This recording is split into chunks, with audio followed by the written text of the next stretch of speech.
Apocalipsis nuevamente. Si en el capítulo 5, vamos a leer algunos versículos. Si tenés ahí, puedes abrirla rápidamente. Apocalipsis capítulo 5.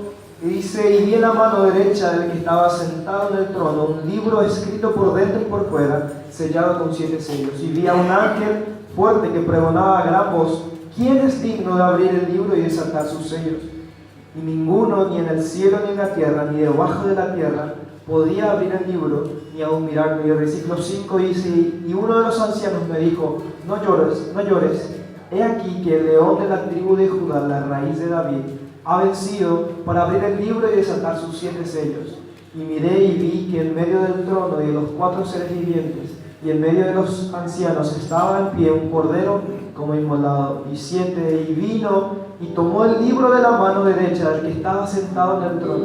Y cuando hubo tomado el libro, los 4 seres vivientes y los 24 ancianos se postraron delante del cordero.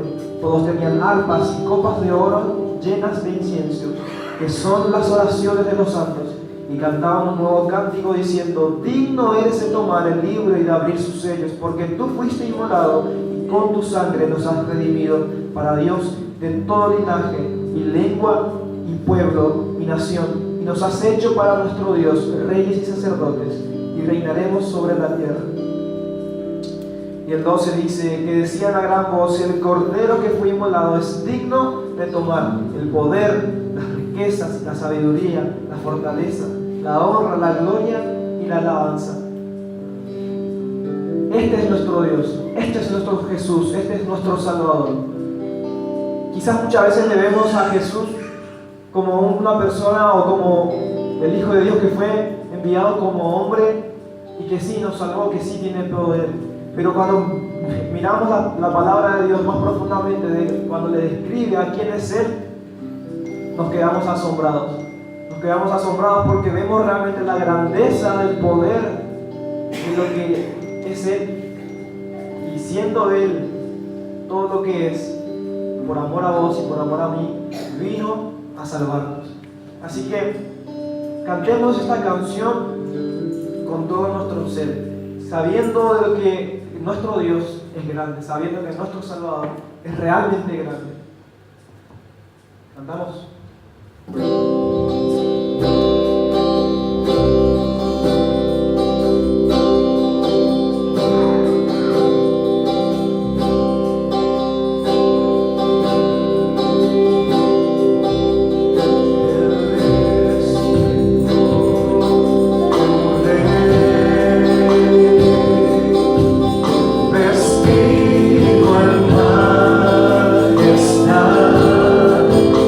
La tierra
damos gracias por estar hoy aquí, Señor. Gracias porque nos guardaste a lo largo de la semana. Gracias porque podemos estar en tu casa, Señor, y poder alabarte, Señor, poder adorarte, Señor.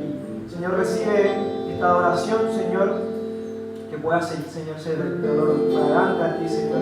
Que podamos cantarte con un corazón alegre, con un corazón, Señor, sincero, Señor. Damos gracias por todos los que estamos aquí, Señor. Y dejamos este momento en tus manos, Señor. En el nombre de Jesús.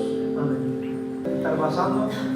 El libro de los Hechos en esta mañana, y mientras tanto, déjame dar la bienvenida a todos los que nos visitan en esta mañana, y al final del culto sí vamos a estar orando por cada una de las necesidades de una forma bastante particular, pero contarte que ayer tuvimos la segunda reunión de mujeres del año. Estuvo con nosotros Graciela Ragni, ella es la directora del área de acción social de la Confederación Bautista Argentina, y estuvo compartiendo con las mujeres de la congregación. Fue un tiempo de bendición, estuvieron adorando, bendiciendo y compartiendo juntas la palabra, así que agradecemos a Dios por cada una de las hermanas que participó, por las que están liderando y por el empeño que ponen para bendecir a todas las mujeres de esta congregación. Déjame decirte que el próximo sábado 2 de junio, va a ser un sábado bastante, capítulo 13, versículo 1.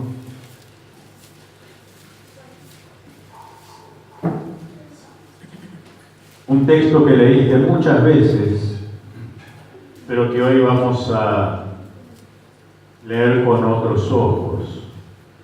Quisiera hablarte de la unidad en esta mañana y decirte que solo es el Espíritu Santo el que construye la unidad. Y dice Hechos capítulo 13, versículo 1: había entonces en la iglesia que estaba en Antioquía profetas y maestros: Bernabé, Simón el que se llamaba Níger, Lucio de Cirene, Manaén el que había sido criado junto con Herodes el tetrarca, y Saulo. Leído así este pasaje no nos dice mucho, pero cuando empezamos a indagar acerca del papel que tuvo la iglesia de Antioquía en el mundo primitivo y particularmente en los orígenes de la iglesia cristiana, nos vamos a dar cuenta que Antioquía jugó un rol o tuvo un papel sumamente importante y vital en la extensión del Evangelio. De hecho, como acabamos de leer, San Pablo era uno de sus miembros. De allí salió el apóstol Pablo y desarrolló su ministerio. Fue una iglesia que traspasó las barreras sociales, lo vas a leer en Hechos capítulo 11, una iglesia que buscó saciar las necesidades físicas y espirituales de toda la comunidad. También lo dice Hechos 11, que tuvo un liderazgo comprometido con la evangelización, y de la iglesia de Antioquía se abrieron muchas otras iglesias por causa de la predicación y de la extensión del Evangelio de Jesucristo. Incluso fue la iglesia mediante la cual se resolvieron los primeros conflictos doctrinales que aparecieron en Hechos 15, pero se marcó siempre como una iglesia pionera en el compromiso, en la evangelización y en la unidad de la iglesia cristiana. Y quisiera decirte en esta mañana que el Espíritu Santo es el que entretejió la base de la unidad de la iglesia de Antioquía, y debería ser el mismo que entreteja nuestra base de unidad. Esa era una de las obsesiones particulares de nuestro Señor Jesucristo en la última oración pública que Jesús hace por los discípulos y por cada uno de nosotros, porque ora también por los que habrían de creer por la palabra de ellos. O sea, nosotros, Él insiste y dice en Juan 17, 20 y 21, mas no ruego solamente por esto, sino también por los que han de creer en mí por la palabra de ellos, nosotros, para que sean uno como tú, oh Padre, en mí y yo en ti, que también ellos ellos sean uno en nosotros, para que el mundo crea que tú me enviaste. Jesús sabía la importancia de la unidad y de hecho la palabra, la Biblia, enfatiza la importancia de la unidad, y más de una vez Jesús va a hacer la advertencia de que una casa dividida contra sí mismo no puede prevalecer. Tened en cuenta que el único momento en el cual Jesús fue presa de la furia del infierno fue en el Getsemaní y en la cruz, cuando los discípulos se habían dispersado, cuando lo dejaron solo. Cuando se alejaron de él, allí el enemigo cargó contra su vida y su ministerio de manera furiosa.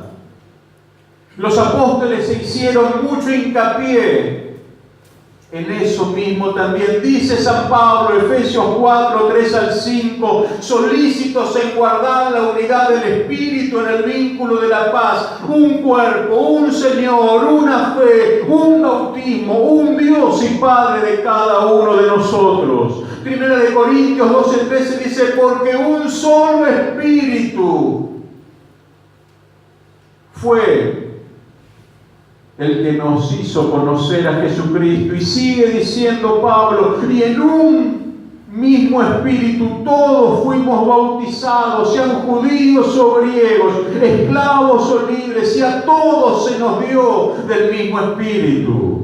Gálatas 3, 27 y 28 dice, porque todos los que habéis sido bautizados en Cristo Jesús estáis revestidos de Él, y ya no hay judío ni griego, esclavo ni libre, varón o mujer, todos son iguales en Cristo Jesús. La primera revolución social que hizo el cristianismo, la primera revolución social que realizó la iglesia, que empezó Jesucristo y continuaron los discípulos, fue precisamente esta. En medio del imperio romano, en medio de la doctrina y de la filosofía greco-romana, alguien se ponía en pie y decía, son todos iguales. Ya no hay siervo ni libre, esclavo o señor, ya no hay hombre o mujer, todos tienen la misma dignidad, todos tienen la misma capacidad, todos son hijos del mismo Dios, son lavados por la misma sangre de Jesucristo, no hay diferencia entre ellos. Era una verdadera revolución social. Por primera vez los esclavos tenían dignidad, la mujer tenía dignidad, la familia tenía dignidad. Déjame decirte en esta mañana que Jesús en la cruz no solo, como cantamos, abolió y rompió el muro de separación entre Dios y los hombres, sino que al mismo tiempo rompió también nuestras diferencias. Antes que la obra del Espíritu Santo, que luego la perfeccionará, es la sangre de Cristo la que nos une, y es a través de la sangre de Cristo que Dios nos ve diferentes a cada uno de nosotros, esto es, libre de pecado, de condenación, de culpa y de juicio. Es por su sangre que fuimos limpios de todo pecado y que somos hermanos e hijos del mismo Dios. Quisiera afirmarte en esta mañana que Jesús, con su nacimiento y a través de todo su ministerio, procuró la unidad. ¿Te acordás? En el pesebre se unieron el cielo y la tierra, el pecado y la salvación, la muerte y la vida, la desesperanza y la esperanza, la salud y la enfermedad, el arrepentimiento y la salvación. En el pesebre se juntaron los reyes y los pobres, los animales y los dignatarios, los sabios y los entendidos, con los no entendidos, los profetas, con el pueblo. Todos acudieron en unidad para celebrar el nacimiento del Mesías. Pero también a los pies de la cruz estaba también el cielo y el infierno, los soldados y los judíos, los que creían y los necios, todos estuvieron allí también ante la muerte de nuestro Señor Jesucristo. En esta mañana quisiera meditar en este pasaje. Había entonces en la iglesia que estaba en Antioquía profetas y maestros: Bernabé, Simón el que se llamaba Níger, Lucio de Cirene, Manaén el que se había criado junto a Herodes entre Tetrarca y Saulo. Siempre hemos visto a la iglesia de Antioquía como una iglesia de referente, pero eran todos distintos. Y el texto se encarga de enfatizar sus diferencias.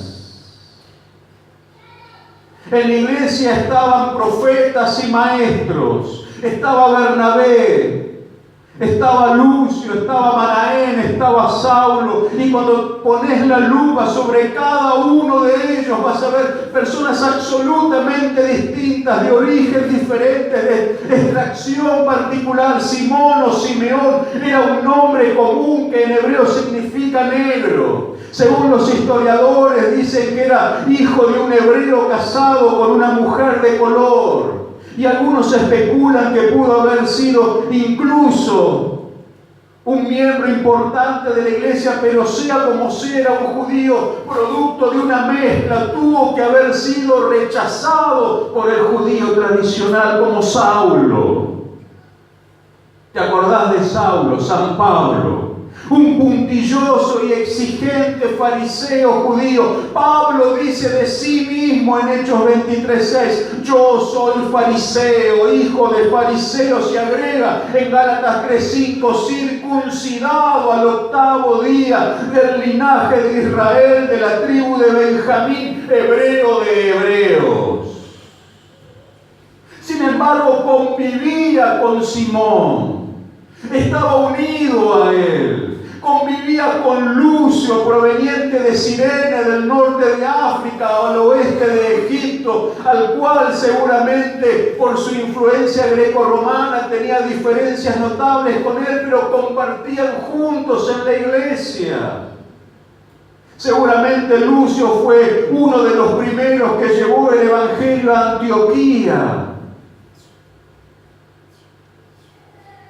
Manaén, una expresión griega que significa hijo de consolación. Se crió, dice el texto, junto a Herodes el Grande, el que mandó matar a Juan el Bautista, ¿te acordás?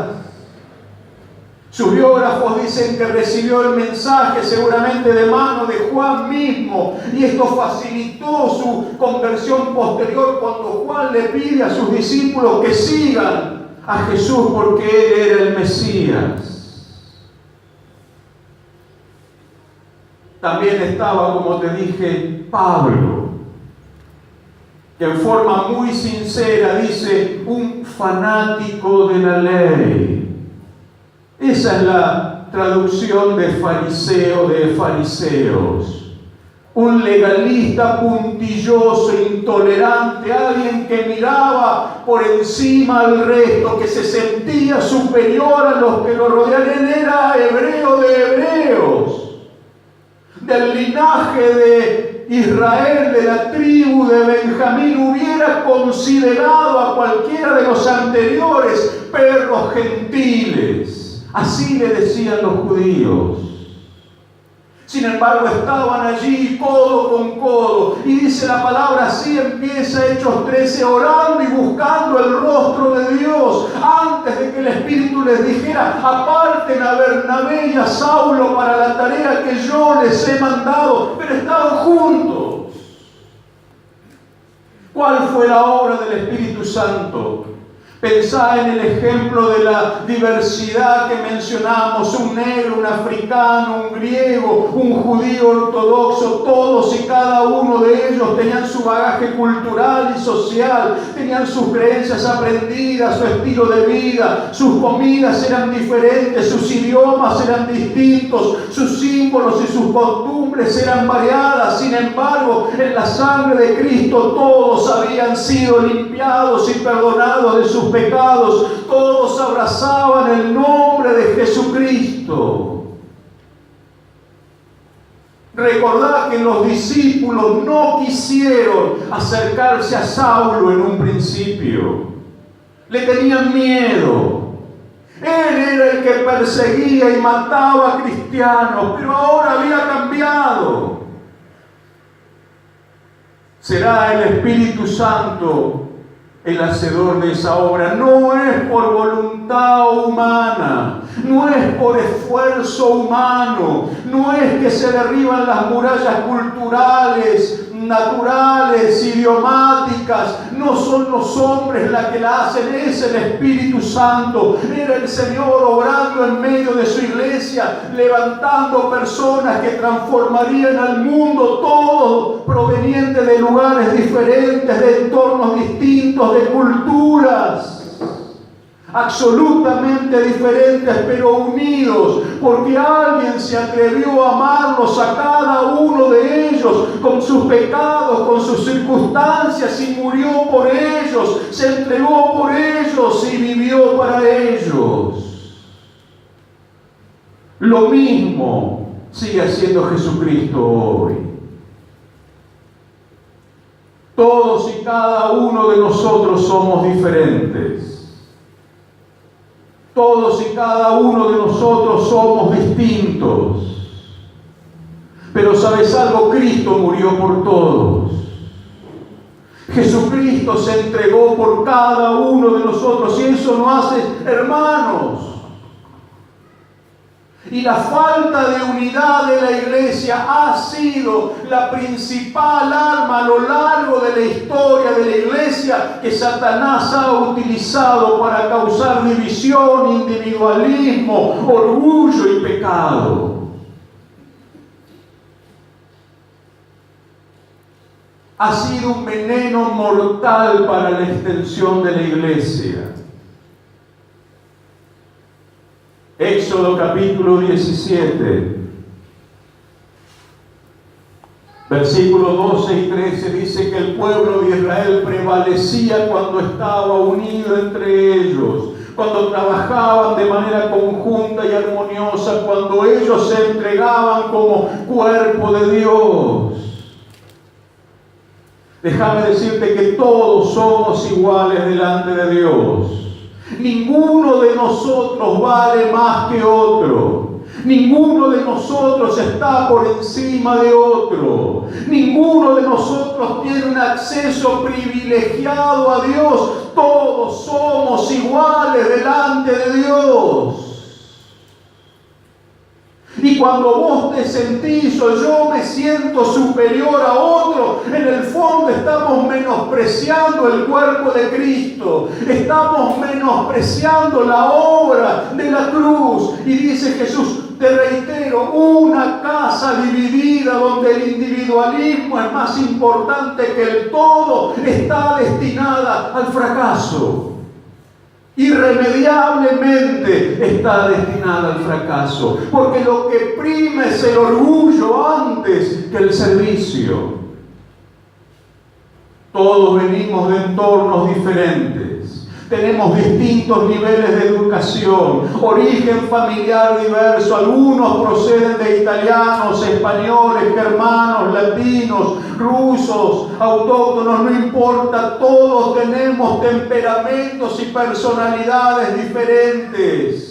Sin embargo, Cristo nos une. Sin embargo, la sangre de Jesucristo que fue derramada en la cruz es la que nos da sentido de pertenencia y de cuerpo. Y tenemos un único objetivo: predicar el Evangelio. Un único propósito: salvar la mayor cantidad de personas posible por medio de la predicación del Evangelio. Y un único destino de gloria: adorar a Jesucristo, como hoy leíamos en Apocalipsis, por toda la eternidad.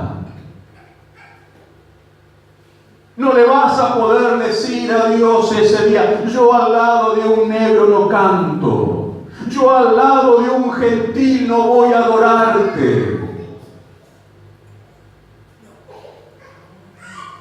Sin embargo, a veces eso no es una realidad. Y por diferentes motivos, concepciones, prejuicios, poner el sinónimo que quieran, acarreamos una imagen distinta del otro, absolutamente distorsionada, cargada de prejuicio.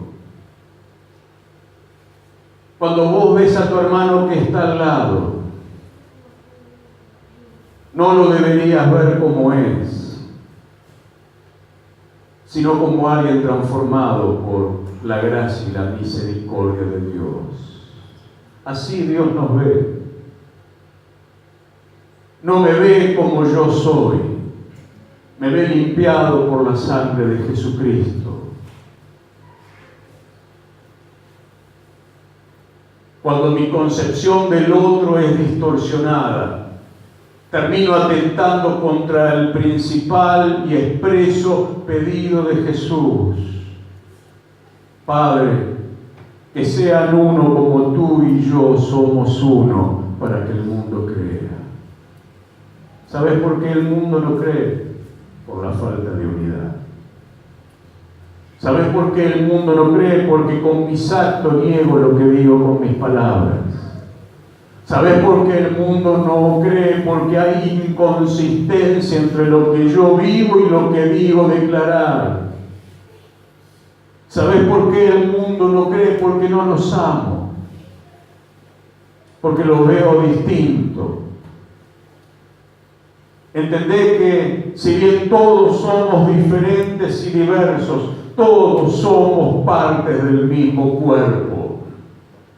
Y todos tenemos funciones distintas. El Espíritu Santo, sin embargo, recorre todo el cuerpo. Esa es la imagen de San Pablo. La iglesia es como un cuerpo y todo el cuerpo es recorrido por el elemento vital que es la sangre, que es el Espíritu Santo. Y todos tenemos funciones distintas y posiciones diferentes, pero el pie no le puede decir a la mano que no lo necesita. Y aún la parte más indecorosa y que más ocultamos es la que sirve para la supervivencia de la especie, y aquellos órganos más ocultos terminan siendo los vitales. Todo en el cuerpo humano está entretejido de tal manera que se necesita y depende uno del otro. Esa es la imagen de San Pablo. Así es la iglesia. Todos se necesitan, todos dependen de sí. Y todos dependen de Cristo. Es el Espíritu Santo quien, pese a nuestras diferencias, nos une. Es el Espíritu Santo quien, pese a nuestros prejuicios, nos ayuda a amarnos. Es el Espíritu Santo quien, pese a nuestras realidades, nos transforma día por día. Es el Espíritu Santo quien, pese a nuestros pecados, nos restaura y nos perdona. Quien, pese a nuestras debilidades, nos fortalece y nos hace sentir parte de la familia. Es el Espíritu Santo quien, pese a que todos tenemos roles diversos, nos ayuda para que de manera armoniosa y sometidos a Cristo podamos trabajar como Él lo anhela. Es el Espíritu Santo quien, pese a nuestras experiencias diferentes, nos capacita para hacer su voluntad y hace que, pese a las diferencias, tengamos un motivo común, el otro. Cuando vos lees el texto en el libro de los Hechos, capítulo 13, versículo 1, pasa desapercibida la obra del Espíritu Santo. Pero cada nombre que se pronuncia allí, cada persona que es mencionada allí, cada experiencia de vida que allí se menciona y que se relata, lo único que hace es exaltar. Y si seguís leyendo te vas a dar cuenta que finalmente San Pablo y Bernabé son enviados para extender el Evangelio de Jesucristo. No hace falta que te diga la obra de Pablo a favor de Cristo, ni la de Bernabé, ni la de cada uno de los que están allí. En esta mañana déjame decirte que Dios está empezando a bendecirnos como siempre lo ha hecho. Pero ese crecimiento y esa bendición se va a estancar en la medida que nuestro corazón no esté a favor de la unidad. ¿Sabes de dónde viene la palabra división?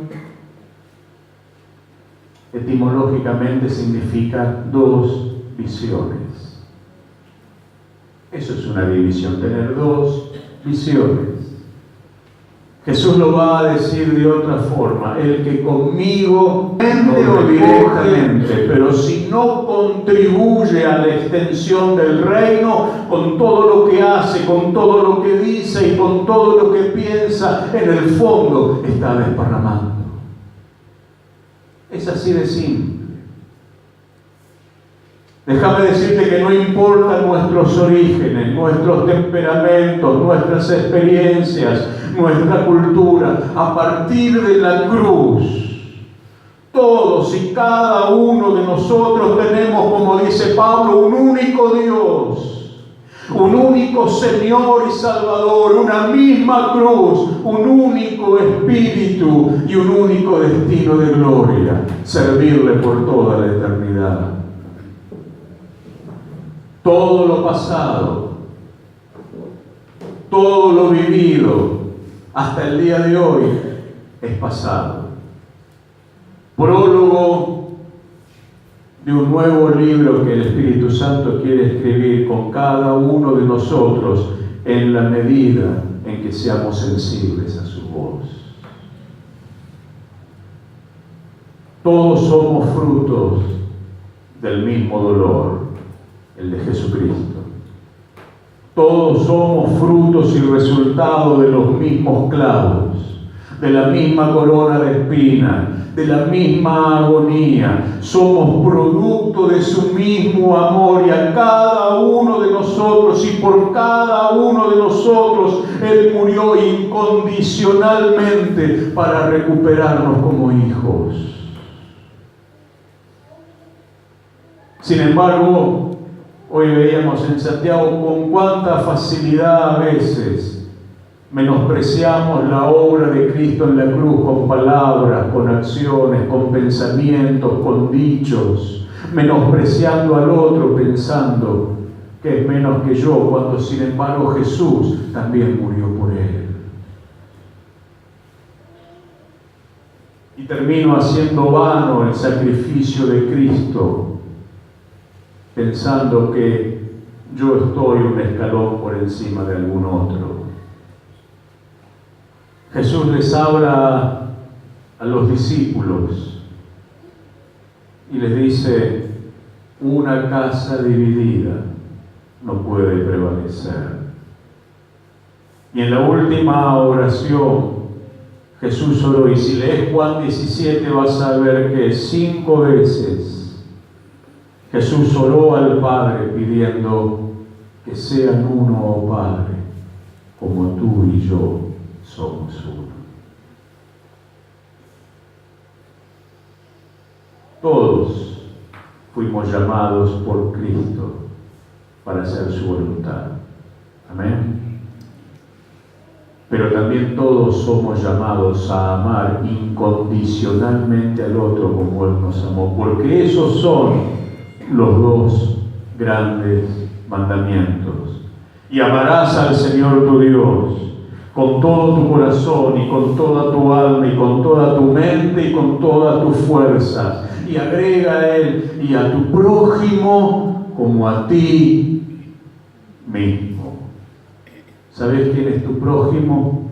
El que está al lado tuyo. Pero ¿sabes también quién es tu prójimo? El que está ahí afuera. El que todavía no conoció, pero quiere conocer, aunque no lo sepa, porque como diría Santo Tomás, no hay posibilidad de descanso para el alma del hombre, a menos que haya reposo en Jesús.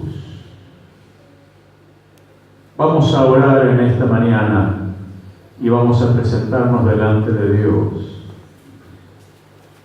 pero vamos a hacerlo en la seguridad de saber de que somos un cuerpo. Cuando vos te lastimás o te enfermás, todos podemos orar por vos, pero ¿sabes alguien? Nadie puede orar por vos como vos mismo orarías. Ni Nadie puede orar por un hijo como oraría un padre o una madre, por un tema básico de amor. Esa es la imagen que el Señor pretende de cada uno de nosotros respecto del otro. El otro sos vos, es tu cuerpo, es parte tuya. Y nadie puede reemplazar tu oración por la oración de tu hermano. ¿Te acordás? Caín había matado a Abel y Dios se presenta delante de él y le dice: Caín, ¿dónde está tu hermano? Y le dice: ¿acaso yo soy guarda de él? Sí, vos sos responsable.